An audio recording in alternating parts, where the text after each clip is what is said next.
Welcome to One Chemistry. Always try to do your best.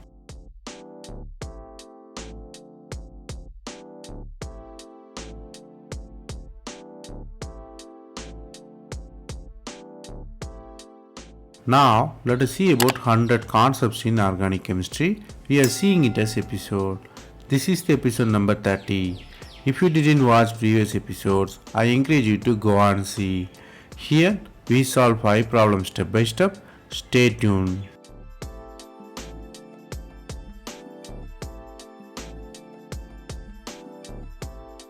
Let us see the first question.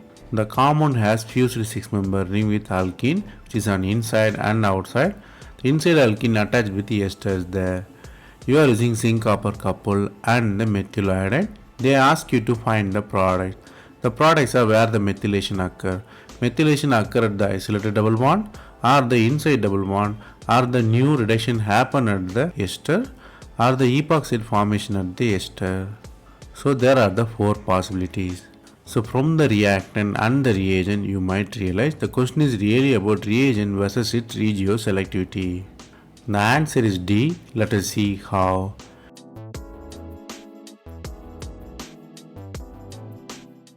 Here you are using zinc copper couple and methyl iodide. It is called Simon-Smith reaction. The reagent is Simon-Smith reagent.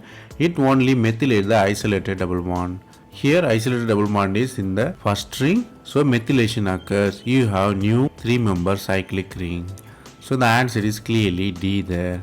The reagent is very special because it's very selective. Here the concepts you have to learn here is Simon-Smith reagent. It is a zinc copper couple with methyl iodide. It is equivalent to carbene there. Normally carbene undergo direct methylation. This reagent also will undergo direct methylation. Second thing is the Simon-Smith reagent selected towards isolated double bond.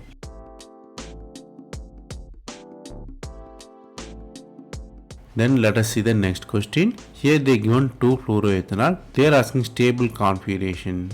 They given the Newman projection of 4 compound. The structures both in eclipsed and staggered one. Eclipse mean OH and F are nearby, OH and F are anti, and OH and H are anti, and OHF are nearby.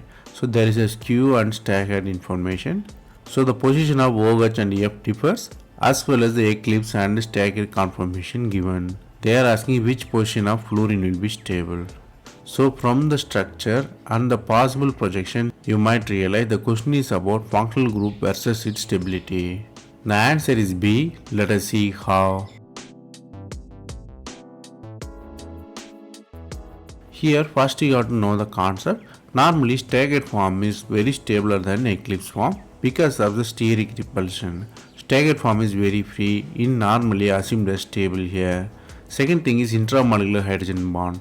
Since if you have fluorine, the intramolecular hydrogen bond provide the extra stability because it arrests the rotation. Let us analyze the 4 structure here. First structure, it is the eclipse form. It is unstable because it is a screen repulsion one. Then look at the C. It is also eclipse. It is also unstable. If you look at the D and B, D will have staggered conformation, but OH and F are away from each other. No hydrogen bonding. But if you look at the B, H and F are 60 degrees to each other. So the bond, which is intramolecular hydrogen bond, is possible. It's a temporary one, but it stabilizes the structure nicely. Because of fluorine electronegativity, hydrogen can approach the fluorine. The structure will be very stable. So the B structure has 2 types of stability. One is staggered stability and intramolecular hydrogen bonding. So the answer is clearly B there. So the concepts you have to learn here is staggered stabler than eclipse and intramolecular hydrogen bonding stabilize the structure.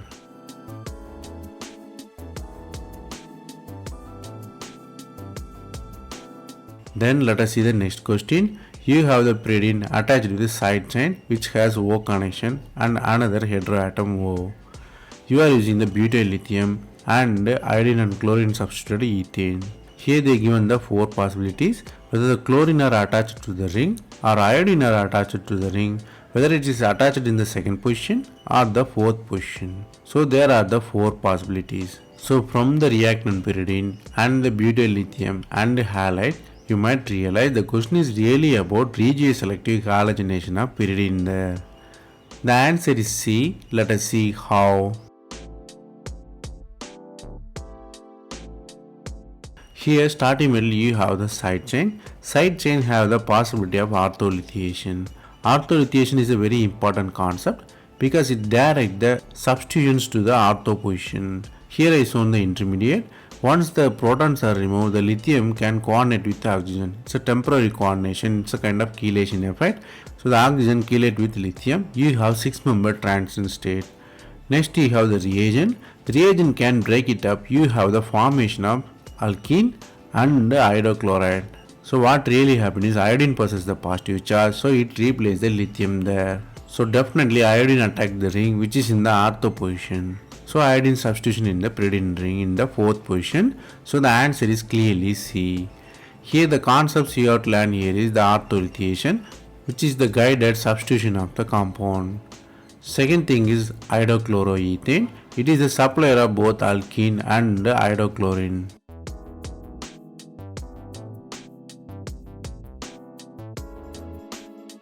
Then let us see the next question. The starting middle they given two compound which is differ in the position of ether as well as the phenyl sulfonate. Here the compound A, ether in the first position, compound B, the sulfur ester in the second position. You are hydrolyzing both structure, you have compound C and D. The structure C and D also differ in the same way. You have ether at first position or at the last position. You have alcohol at first position or at the last position, the same like A and B. So you have 4 structures here. Here they are asking whether A gives C and B gives D, or A and B give both C and D, or A gives D, B gives C, or A and B gives D. So from the 4 structure and the possible 4 answers, you might realize the question is really about reactant versus product formation. The answer is B. Let us see how. Here you have 2 starting metal A and B. What really happens is neighboring group participation of oxygen there. So it helps the OSO2 group to remove better. So what really happens is O attack the oxygen attached carbon. You have the 5-member intermediate. It's a charged one, unstable. Next step, water will attack here. The water can attack from the 2 position, A position and the B position. A position attacks to the product C. Here I given the structure, then redrawn to our answer. Similarly, the B attack leads to the oxygen at the end position. If you redraw nicely, you have the answer D. So both A and B gives the answer C and D. Here the intermediate is important. The intermediate formed from the assistance of oxygen there. Here the concepts you have to learn here is the neighboring group participation provide the 5-member ring which given the possibility of 2 products which is C and D.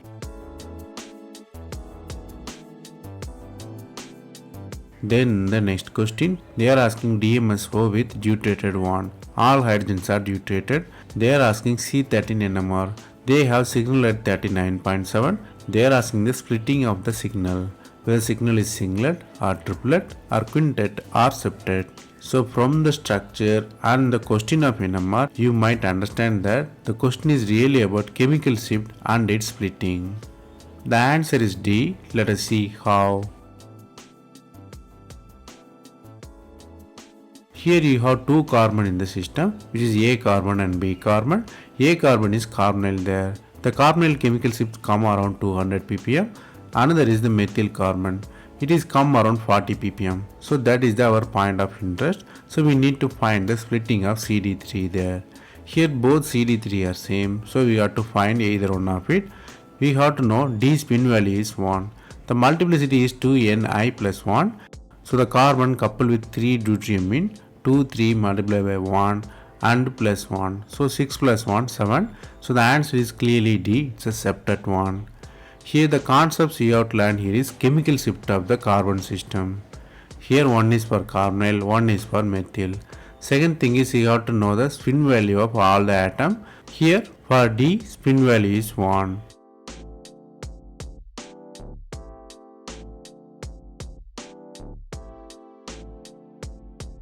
That's all from this episode. I hope it was easy. Thanks for watching. If you have any suggestion, comment below. Stay tuned for next episode.